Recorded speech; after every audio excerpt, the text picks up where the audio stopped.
ሰላም ጤና ይስጥልኝ ውድ ቤተሰቦቼ፣ እንደምን አደራችሁ? እንደምን ሰነበታችሁ? የሰላም እግዚአብሔር ሁልጊዜ ከኛ ጋር እንዳለን እናምናለን። የምንጠብቀውም ከእግዚአብሔር ሰላምን ነው። ዛሬ ያለፉትን ያለፈውን ታሪክ አስታውሰን አሁን የደረስንበትን ደረጃ ተመልክተን ከራሳችን አስተሳሰብና ከራሳችን አካሄድ ከራሳችን ጉዞና በምንፈጽመው ተግባር ላይ የምንነጋገር ወይም የምንወያይ ሊሆን ይችላል። ዛሬ ይዤ የቀረብኩት ያም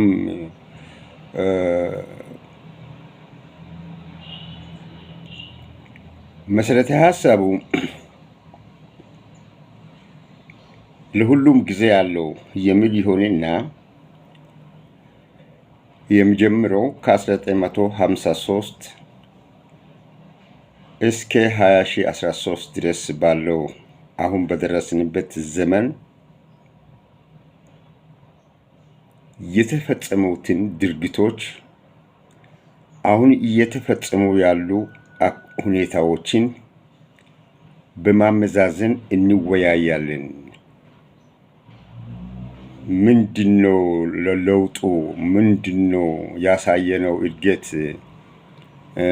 ምንድነው እውቀታችን የሚለውን እና እንድናመዛዝን ይህን ሀሳብ በውስጡ ተጠቅልሎ ያሉትን ይዤ ቀርቤያለሁ። እሱም የመንግስት ግልበጣ አሴራ የተደረጉ ሙከራዎችን ነው። ከ1953 እስከ 2000 ማለት እስከ 2013 ድረስ ባለው ዘመን ወይም እድሜ ዓመት ውስጥ የተደረጉ የመንግስት ግልበጣ ሴራ ሙከራ በመለከት እንነጋገራለን። የሚታውቁም ካላችሁ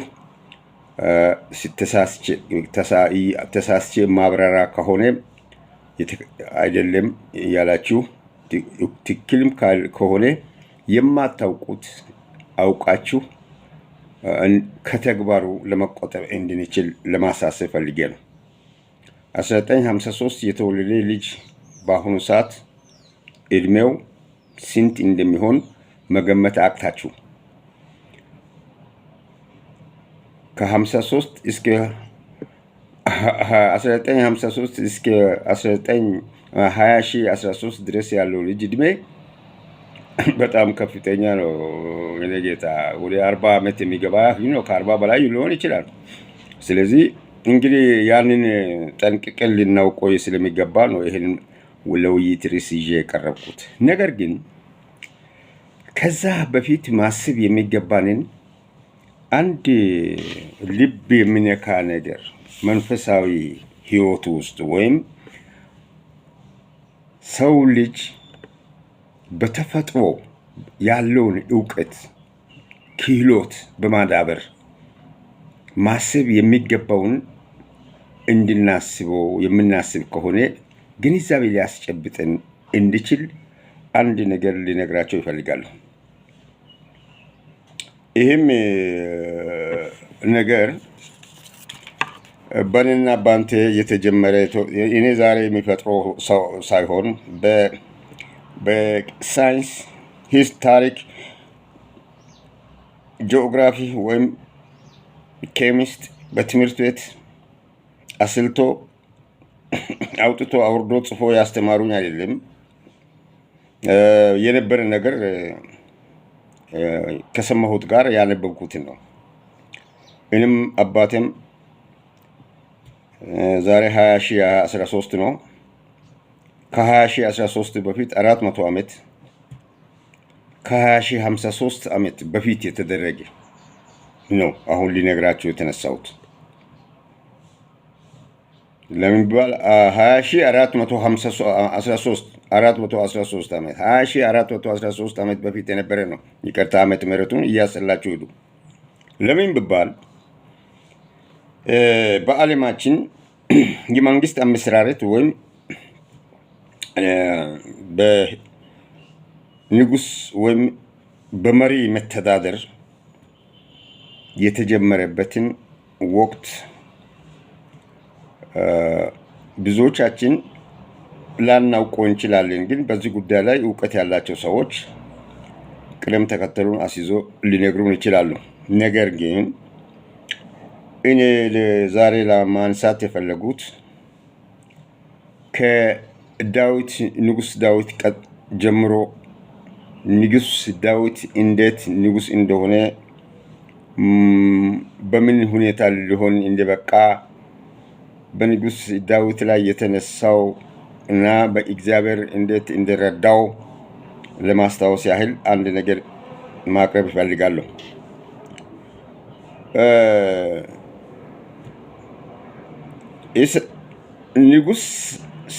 ንጉስ ዳዊት በአባቱ በእሴይ ቤት የመጨረሻ ልጅ ነው። በዘሩም ደግሞ የንግስና ወይም አገርን የመምራት እየመራ የመጣበት የስልጣን እርከን የለውም። በወቅቱ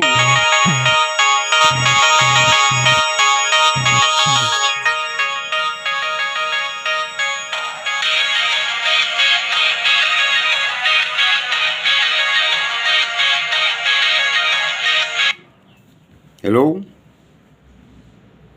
Good morning. It's good.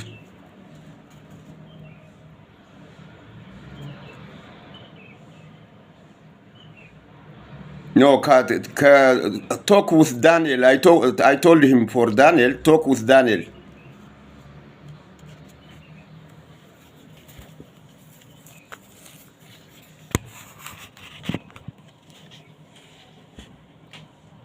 ይቅርታ አድርጉልኝ።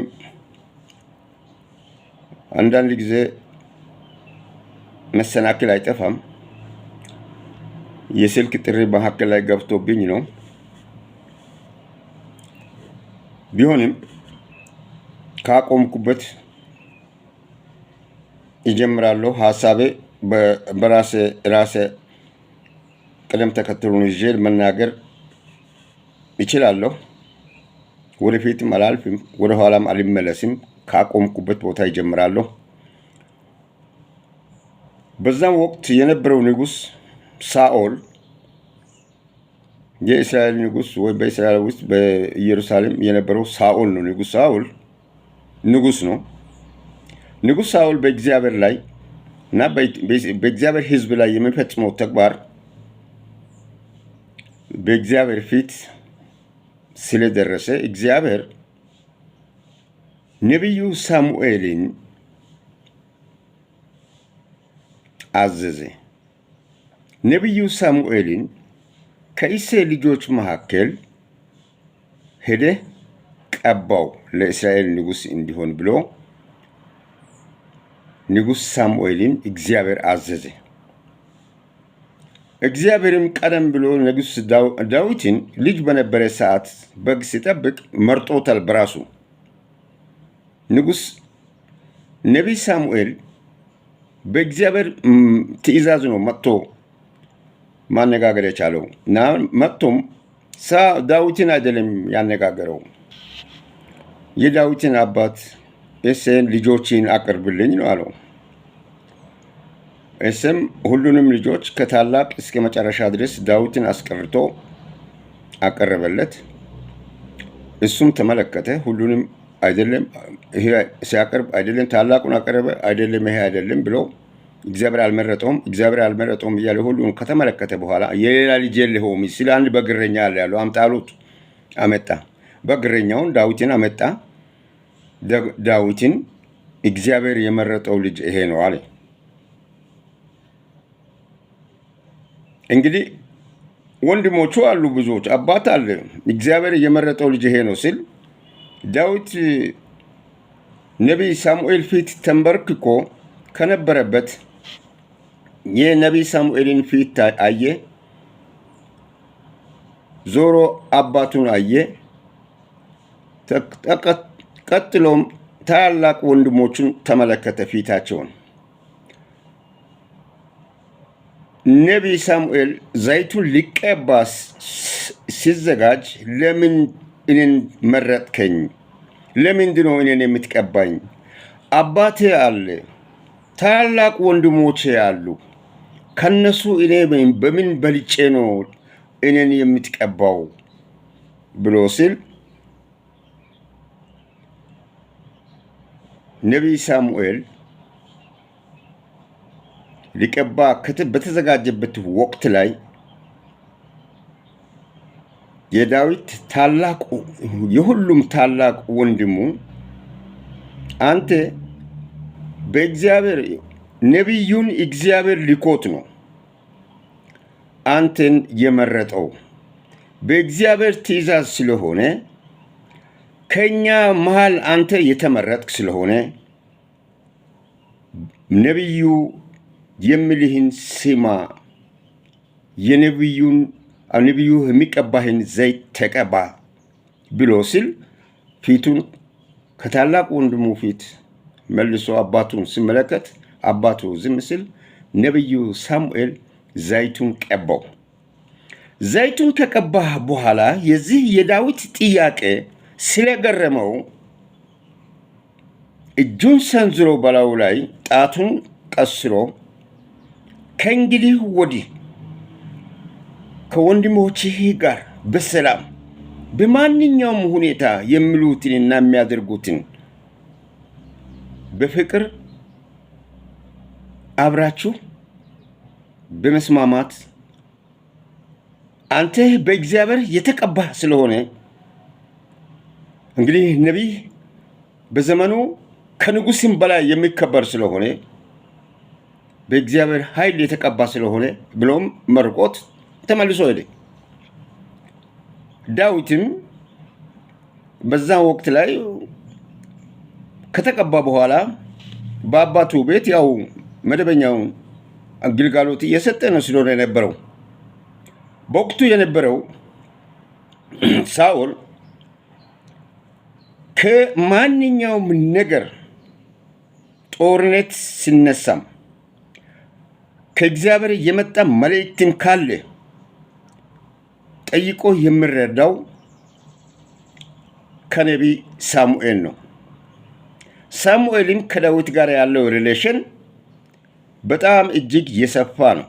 ነገር ግን ከሳኦልና ሳሙኤል መካከል ላይ ያለው ልዩነት የመጣው ምስጢር ሳኦል የሚበድለው በደል በሕዝብ ላይ የሚፈጽመው ተግባር በእግዚአብሔር ፊት አስከፊ ሆኖ እግዚአብሔር የማይወደውን ስራ እየሰራ መሆኑን ስላየ ነው ዳዊትን ሄደ ከእሴይ ልጆች መሃል መርጠ ዳዊትን እንድትቀባ ብሎ እግዚአብሔር የላከው። ቀድሞም ዳዊት ተመርጧል በእግዚአብሔር።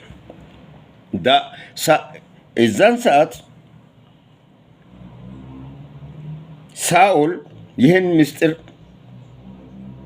ላያውቅ ይችላል። ከእግዚአብሔር ጋር ያለውን ግንኙነት ላያውቅ ይችላል። ከዛ ደግሞ በኋላም ሳኦል ዳዊትን ከቀባ በኋላ ሰምቷል፣ አውቋል። ሳሙኤልም ነግሮታል ለሳኦል ዳዊት የተቀባ መሆኑን። ነገር ግን የሳኦል ልጆች ከዳዊት የሚበላለጡ ከፍተኛ አባቱን ዞሮ በጦርነትም በችግርም በእርሻም በተለያየ ሁኔታም የሚረዱ ሳኦል የወለዳቸው ልጆች አሉ። ከሳኦል ልጆች አልተመረጠም። ሳኦልም ከልጆቼ አልተመረጥም፣ ለምንድን ነው ሳሙኤልን ዳዊትን የቀባሁ የሚል ቅሬታ በሆዱ ይዟል። እግዚአብሔር ያውቃል ቅሬታ መያዙን። እግዚአብሔር ጠንቅቆ ያውቃል፣ አስቀድሞም ስለሚያውቀው ከዛ በኋላ ዳዊት ከተቀባ በኋላ በሳኦል ስልጣን ላይ በሳኦል ሕዝብ ላይ ፍልስጤማውያን ጦርነት ሲያነሱ ሲያውጁና ኑ ውጡ እንግጠም ብሎ ሲያስጨንቋቸው ሳኦልም ህዝቡ አሁን ነቢይ የተቀባ ነቢይ ዳዊትን ብቻ በመስላል ነቢይ ዳዊትን የቀባው ስለሆነ ሳሙኤል ዳዊትን የቀባው ስለሆነ የዳዊትን ኃይል በመጠበቅ እያለ ዳዊትን አስጠርቶ ይሄ ህዝብን አስጨንቋል፣ በእንዲህ አይነት ሁኔታ ነው ያለሁት ስለ ዳዊት እንግዲህ በመጽሐፍ ቅዱስ ውስጥ እኔ እችለዋለሁ የሚል ቃል ተናግሯል ይላል። ግን እኔ እንደማየው ከሆነ እግዚአብሔር ሂድ ብሎት ታዞ ጦሩን ለማየት ሄደ። ሌሎቹ ሁሉ ልጆቹ የሳኦል ልጆች ረጃጅሞች እጅግ በጣም ከባድ ጦር የለበሱ ከዛው ጦርነት ለመግጠም በተሰበሰቡ ቦታ ላይ ፊት ለፊት እየተያዩ ዝም አሉ እንጂ ጦርነት አልጀመሩም። የዛን ሰዓት ጎልያድ ጦሩን መርቶ የመጣው የጎልያድ ደግሞ ፊት ቀዳሚ አዛዡ የምትችሉ ከሆነ እስቲ እንችላለን የምትላችሁ ግጠሙን ብሎ ባለ ጊዜ ዳዊት ቀጫጫ እጅግ በጣም ምንም ነገር የሌለው ራቁቱን በላዩ ላይ ሽርጥ አንጠልጥሎ ሲቀርብ ሳቁበት። ታሪኩ ውስጥ ብዙ ነው፣ እዛ ውስጥ አልገባም። ገጠመው ጎልያድን በእግዚአብሔር ኃይል አሸነፈ። ጎልያድ ሲወድቅ ያ ሁሉ ጦር ከኋላ የነበረው ጠፋ። መሪ ከወደቀ አገር የለም እንደማለት ነው። በጥንት አሰራርም ቢሆን መሪ ከተማረከ ንጉስ ከሞተ አገር የለም ማለት ነው። ጎልያድ እንደወደቀ ጎልያድን ተከትለው ጦርና ጋሻ ይዞ ፈረስ ይዞ ከፍተኛ ጉልበት ይዞ የመጡት አንድም ከዳዊት ፊት የቆመ የለም። ከእስራኤላውያን ከሳኦል ፊት የቆመ የለም። የሞተውን ዳዊት የገደለውን የጎልያድን አንገት ቆርጦ ነው ሳኦል ወደ ቤት የመጣው። ዳዊት ከዛም ወደ ቤት ከሳኦል ቤተ መንግስት ሲገባ ዳዊት ሚሊዮን ገደለ፣ ሳኦል 1000 ገደለ ተብሎ የተዘፈነው ዘፈን ነው። 100 ገደለ ነው 1000 ገደለ፣ እሱ ቁጥሩ ገደለኝም ተዘፈነ። ጎልያድም ሳኦልም ዳዊትን ወደ ቤተ መንግስቱ አምጥቶ ልጁን ዳረለት። ልጁ ከዳረ በኋላ ሳኦል ምቀኝነቱ ሳሙኤልን ተጠራጥሮ ቤትን፣ ንብረትን፣ ንግስናዬን እንዲወርስ ሳሙኤልን ቀብታል። ሁለተኛ ዳዊትን ቀብታል። ሳሙኤልን ዳዊትን የቀባኸው ንግስናዬን እንዲወስድ ነው። ሁለተኛ ልጅንም ወስዷል። በዚህ ወቅት አሁን ዳዊት ላይ ለማመፅ ሲያስብ ከሳኦል ልጆች አንዱ ዳዊት ትክክል ነው፣ ምንም ያጠፋው ነገር የለም ብሎ ሲነሳ በነበረው ግብዣ ተጋብዞ በቤተ መንግስት በነበረው ህዝብ ፊት ሳኦልንም ያንንም ልጅ ሳሙኤልንም ያንን ልጅ የተቃውሞ ዳዊት ትክክል ነው ያለውን ልጅ ሰነዘረባቸው። ይህን ጊዜ የሳኦል ቁጣ የተመለከተው የሳኦል ልጅ እየሮጠ ወደ ዳዊት ጫጉላ ቤት ከሚስቱ ጋር የነበረበት ቦታ ሮጦ ሄዶ ጥፋ አባ እሱ ሊገልህ ነው ብሎ ሲል በጨለማ በቀዳዳ ወጥቶ ጫካ ገባ። እንግዲህ የእግዚአብሔርን ታላቅና የእግዚአብሔርን ስራ እንድትረዱ ፈልጌ ነው እንጂ ታሪኩን አታውቁም ብዬ አይደለም። ዳዊት በረሃ 7 ዓመት ነው የቆየው። ከሳኦል ሸሽቶ ጎልያድን ከገደለ በኋላ የሳኦልን ልጅ ካገባ በኋላ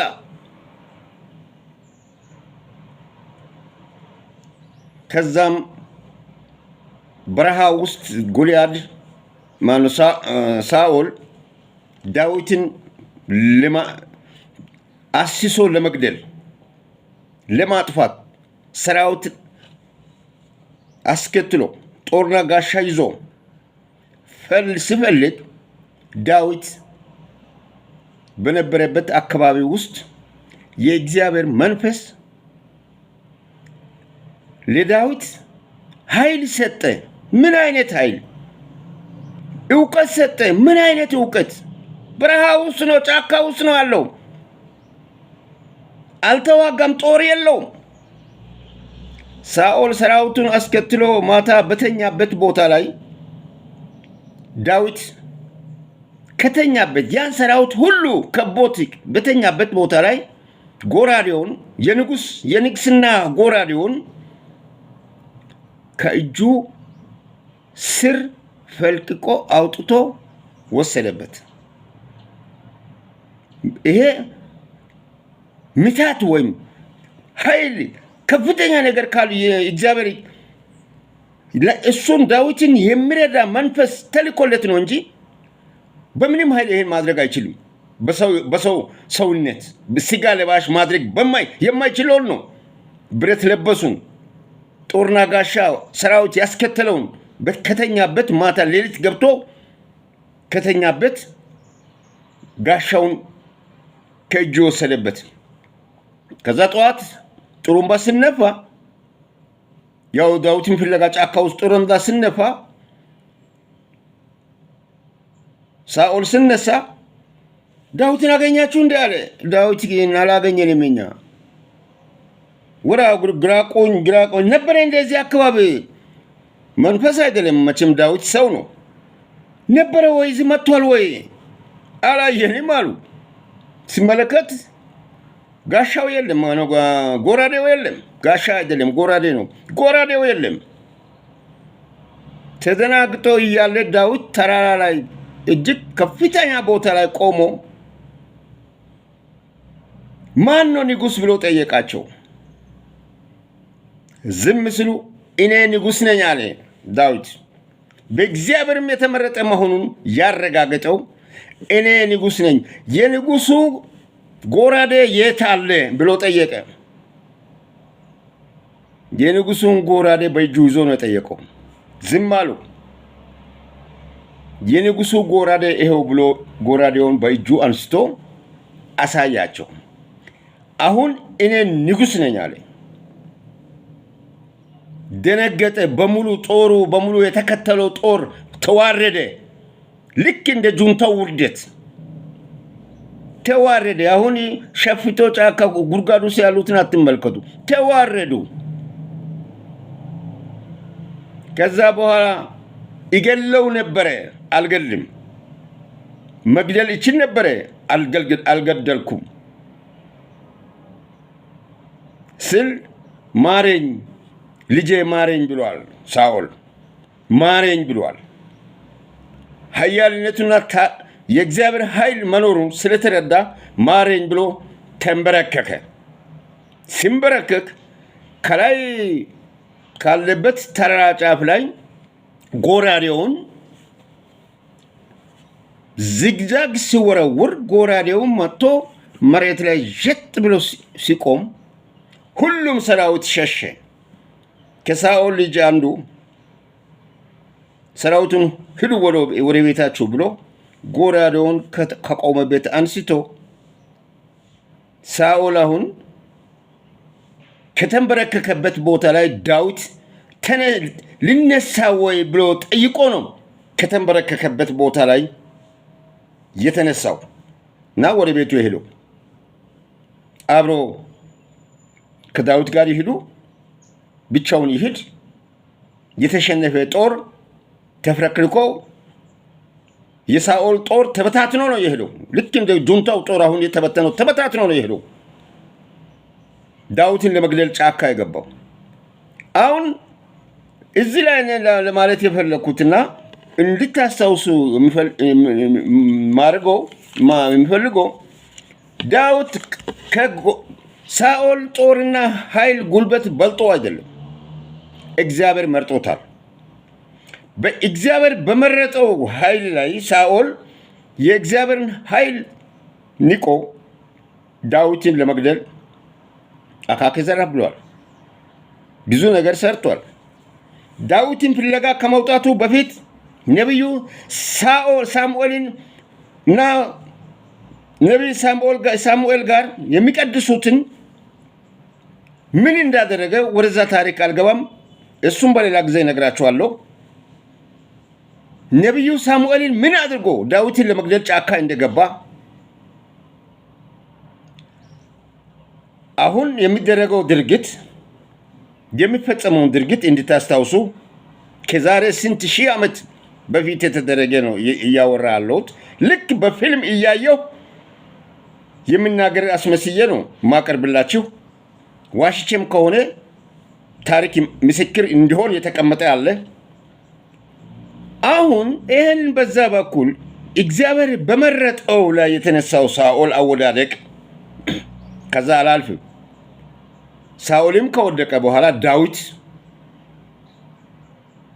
ንጉሥ ሲሆን ሳኦልን ቤተመንግስት ሙሉ በሙሉ ተቆጣጥሮ ሚስቱን የልጁን ያገባ ስለሆነ ንግስናውን ሲረከብ እግዚአብሔርን ወደ ቤተመንግስቱ ከመግባቱ በፊት ልብሱን ነው ከገላው ላይ አውልቆ የጣለው ዳዊት። እርቃነ ስጋውን የሚሸፍን ጨርቅ በላዩ ላይ ጠምጥሞ ወገቡ ላይ ጠምጥሞ እንደ ባና ቱርምና እርቦሬ ሐመር ዛሬም ሐመሮች ራቁታቸውን ነው ወገባቸው ላይ የሆነ ነገር ጥሎ ነው የሚንቀሳቀሱ። እንደነሱ የሁለቱንም ፊልም ይለቃለሁ።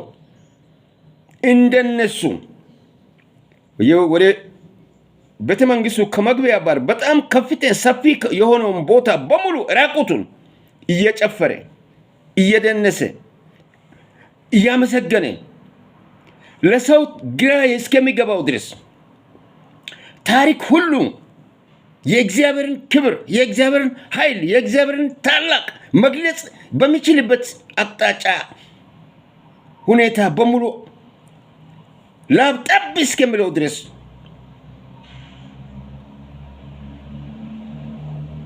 ሮጦ ተደስቶ አመስግኖ ተንበርክኮም በሚቻለው ሁኔታ አድርጎ ወደ ዙፋኑ ገባ። ወደ ሳኦል የነበረው ዙፋኑ ጋር ሲደርስ እንግዲህ የወርቁ ዙፋኑ ጋር ሲደርስ ያገባት የሳኦል ልጅ እዛው ዙፋኑ ጋር የነበረችን የአባቱን ዙፋን የሚወርሰው እሱ መሆኑ ካወቀች በኋላ እዛ ጋር ሲደርስ ናቀችው። አንተ በዚህ ህዝብ ፊት ይሄ ሁሉ የተሰበሰበው ህዝብ ፊት የአባትን ዙፋን ወራሽ ሆነ ታዋርደኛለህ፣ ታቃለኛለህ፣ የአባትን ስም ታጎድፋለህ፣ ራቁቱን ህዝብ ፊት ትወጣለህ፣ ህዝብ ፊት እንዲህ ትሆናለህ፣ አበድክ እንዴ ብላ ስትንቀው ስታጥላላው ዳዊት ምንድን ነው ያለው? ወንድሞቼ ለእግዚአብሔር ይሄ ያንሰዋል ያደረግኩት ራቁትን ህዝብ ፊት ወገበን አገልድሜ ለአምላኬ የፈጸምኩት ከደስታ ምንጭ የተነሳ ስለሆነ ይህም ያንሰዋል፣ ብቻል ስጋዬን ለአምላኬ ይሰጥ ነበረ ብሎ መልስ ሰጣት። የእግዚአብሔርን ክብር በማወቁ ነው። እግዚአብሔርም እንዳከበረው ለእግዚአብሔር ክብር በመስጠቱ ነው፣ በእምነቱ ነው እንደዛ ያለው። ስለዚህ አንድን ነገር አሁን አሳጥሬ ነው የምናገረው። ከዚህ በኋላ ያለው ወደ ዋናው ቁም ነገር ሊመለስና ከ1953 እስከ 2013 ድረስ ያለውን ታሪክ አሳጥሬ ነው የምነግረው። የተወሰነች ነገር የመንግስት ግልበጣ ሴራ ሙከራ መንግስቱ ነዋይና ገርማሜ ነዋይ ለኢትዮጵያ ህዝብ የአይን ብሌን መሆኑን ታውቃላችሁ። በጃኖ ላይ መንግስት ግልበጣ ሙከራ አድርጎ አልተሳካላቸውም።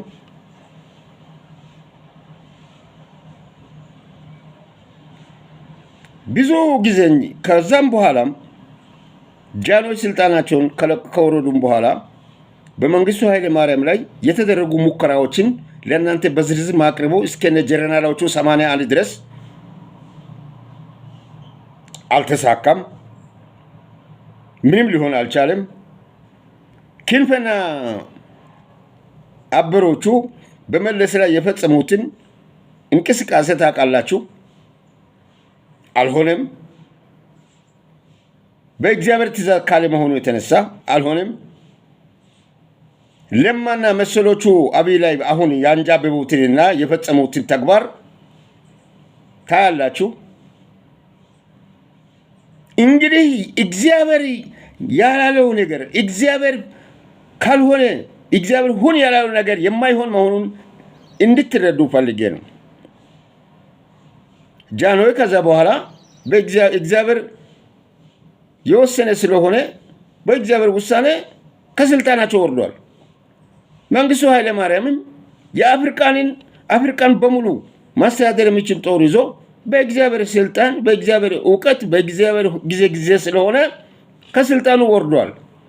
መለስንም ተፍጨርጭሮ የኢትዮጵያ ህዝብ ሁሉ አጨብጭቦ እንደተቀበለው ለማውጋት ጦር ይዞ ለመነሳት የሚያስችል ሁኔታ ላይ ያለው በኃይሉ ሳይሆን በነዛ በክንፈና በሌሎቹም በተነሳሱት ሁኔታ ሳይሆን እግዚአብሔር ጊዜ ስለሆነ በእግዚአብሔር ጊዜ ሆነ። ለማና መሰሎቹ ደግሞ አሁን ከአብይ ጋር ያለውን ችግር ስትመለከቱ አብይን ካለበትና ከያዘው ስልጣን ለማውረድ ከመሪነት ለማውረድ የማይቆፍሩት ነገር እንደሌለ ታያላችሁ። በቲም ተደራጅተው በቅደም ተከተል ለአንድ ወንበር አመት ሲያካሂዱ ታያላችሁ። ቡድን ተደራጅተው የሚፈጽሙትን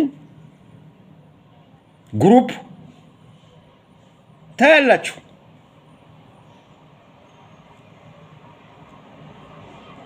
በጊዜው ካልሆነ በስተቀር ማንም ሊነካው ንቅንቅ ሊያደርግ የማይችል መሆኑን እንድትረዱ ፈልጌ ነው። በዚህ አይነት ሁኔታ ቅድም ከተናገርኩት ከ1953 ዓመተ ምህረት ጀምሮ እስከ ልጅ አብይ በደረሰበት ዘመን ላይ ድረስ በፈጸሙት ተግባር የተሳካለት ማንም የትኛውም የለም በእግዚአብሔር ቀን ካልሆነ በስተቀር። እንደዚሁም በህዝብ ድምር ህዝብ በሙሉ ብነሳም የማይሆን መሆኑን እንድታውቁ ነው። ጥግዞ ማሾርም የፈሪዎች ተግባር ስለሆኑ ጥግዞ የሚያሾሩትን አንድም ነገር ሊፈጽሙ እንደማይችሉ የእግዚአብሔር ኃይል በኢትዮጵያ ላይ የሚሰራ መሆኑንና እሱ የመረጠውና ያስቀመጠውን ኃይል እሱ ከሚያነሳው በስተቀር በቲም በግሩፕ ማንም ሊነካው የማይችል መሆኑን እንድታውቁ ፈልጌ ነው። ትላንት ዛሬ አይደለም፣ ደግሞ ተለውጧል። ዛሬን ካላወቅን ነገን አናየውም። ትላንትን ብቻ የሚያስቡ ሰዎች ናቸው ሮታሜ መሳሪያ ተሸክሞ የሀገሪቱን መከላከያ ደፍሮ ያላሰቡትንና ያልጠበቁት በሰማይና በምድር የሚሸኑበትንም ሽንት ቤት ድረስ እያየ የሚያጠፋቸውን ሲያገኙ እኛ የማናውቀው መሳሪያ ታጥቆ ፈጁን ብሎ ለዓለም መጮህ የጀመሩት ባላቸው ድምፅና ባላቸው ውክሎቻቸው አማካይነት የማያውቁትን ነገር በማያውቁት ትላንት እንደነበረ ነው ብሎ የሚያስብ ሰው ከንቱ ነው። ዛሬን ካላወቀ የትላንትና ብቻ የሚያስብ ውድቀቱ እጅግ በጣም የሰፋ ይሆናል ለማለት ፈልጌ ነው። ዛሬን ካላወቅን ደግሞ ነገን አናየውም፣ ለነገውም አይበቃም። ትላንትናን ብቻ የሚያስቡ ሰዎች ለዛሬ በዛሬ ላይ ምንም የማያውቁ ከሆነ ለነገም አይበቁም። ጠበን የትም አንደርስም።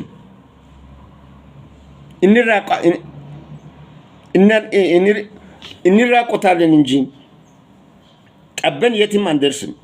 ራቆታችን ነው የምንሆነው። ከሰፋል ሌላ እንበቃለን። በልባችን አስፍተን የምንመለከት ከሆነ በስራችን በህብረት የምንንቀሳቀስ ከሆነ በየትኛውም ቦታ ላይ ለጥሩ ዓላማ ወደፊት የምንበለጽግበትና የምናድግበትን የምናስብ ከሆነ ሌላ እንበቃለን። አግዳሚ መቀመጫ ተቀምጠን ብናሽከረክር ይገለብጠናል። የተቀመጥነው አግዳሚ ወንበር ነው። አግዳሚ መቀመጫ ላይ ተቀምጠን ወንበሩን ማሽከርከር አትችልም። ብታሽከረክር ትገለበጣለህ። ምንም አይሆንም። ሌላው እግዚአብሔር ያለው ቀንና በእግዚአብሔር ፍቃድ ከመሆን በስተቀር በሰው ኃይል በሰው ጉልበት ሊፈጸም ሊደረግ ይቻላል ብሎ የሚገምት ሰው ካለ ሞኝ ነው። ከ1953 እስከ 2013 ድረስ ያነሳሁት ያለ ምክንያት አይደለም። አንድም ካለ እግዚአብሔር ፍቃድ የተፈጸመ ነገር እንደሌለ እንድታውቁ። ይሄ የነና ያንተ ውሳኔ የነና ያንተ ፍላጎት አይደለም። በነና ባንተ ፍላጎት ቢሆን ኖሮ በየሳምንቱ እንቀይር ነበር። ስንቱ አለ ግሩፕ ቲም፣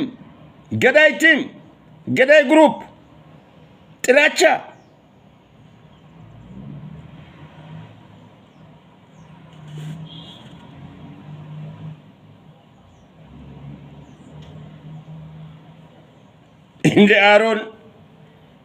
እንደ አሮን ሙሴ ለ40 ቀንና 40 ሌሊት ከእግዚአብሔር ጋር ለእስራኤላውያን የሚመችና የሚበጅ ሕግ እኛ እንፈልጋለን ባሉት ጊዜ ሕግ ከእግዚአብሔር ለማግኘት ቢሄድ በ40 ቀንና በ40 ሌሊት ውስጥ አሮንን ከነሱ ጋር ትቶ ሄዶ አሮን አቅልጦ የጥጃ ጣዖት አሰርቶ እንዲያመልኩ ያስደረገ አሮን እንዳልመስል። ከዛ ሙሴ የጥጃ ጣዖት ጥጃውን ጣዖት አቅልጦ ፈጭቶ አጥንት ምኑንም አንድም ነገር ሳይቀር ዱቀት አድርጎ በጅረት ላይ ነው የበተነው። ያ እሱ የበተነበትንም ጅረት በመጽሐፍ ቅዱስ ውስጥ ስሙን ማግኘት ትችላላችሁ። አሮን በ40 ቀንና 40 ሌሊት በ40 ቀን 1 ወር ከ10 ቀን ማለት ነው። 40 ቀን 40 ሌሊት ደግሞ ያው ነው እንግዲህ 40 ቀንና 40 ሌሊት ውስጥ ነው አሮን ያን የፈጸመው። ተው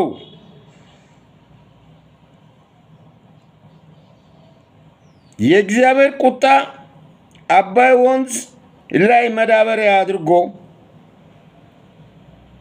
እንዳይበትነን። አባይ ትላላችሁ በአንድ ጎን ላይ እሷን ብቻ ከ1953 2013 ድረስ ባለው ዘመን የምትታየው እሷ ነች። አባይ ያላችሁ የእግዚአብሔር ቁጣ አባይ ወንዝ ላይ መዳበሪያ አድርጎ እንዳይበትናችሁ። የእግዚአብሔር ቀን ምን ጠብቅ ይሻላል? እግዚአብሔር የሚለውን ብንመለከት እግዚአብሔርን ብንጠይቅ ቢከባንም ቢለማንም በእግዚአብሔር ኃይል የምንመላለስ ብንሆን ይሻላል። ከእግዚአብሔር ትእዛዝ ውጪ በእኛ ውሳኔ የሚሆን አንዳች ነገር የለም። ከዳዊት እስከ ክርስቶስን እስከተወለደ ዘመን ድረስ ያለው ከ400 ዓመት በላይ ነው። ከክርስቶስ በኋላ አሁን ደግሞ 2013 ነው። ይሄንን አያይዤ ያቀረብኩት ምክንያት ስላለኝ ነው። ሁሉም ጊዜ አለው። ለሁሉም ጊዜ አለው። ለመሞትም ጊዜ አለ። ለመወለድም ጊዜ አለ። ለማደግም ጊዜ አለ። ሀብት ለማግኘትም ጊዜ አለ። ለስልጣንም ጊዜ አለ። ካልተመረጠ እግዚአብሔር ያልመረጠው ሰው ደግሞ ህዝብን አይመራም። ህዝብን የሚመራው ማንም ይሁን ማን እግዚአብሔር ይሁን ያለው ሰው ነው። ከእግዚአብሔር በላይ ይሆናል የምትል ከሆንክ በአባይ ላይ እንደ ትቢያ ትበተናለህ። የማይቀር ነው። ይሄን እንድታውቁ ፈልጌ ነው። ሁሉም ጊዜ አለው። ደህና ዋሉ።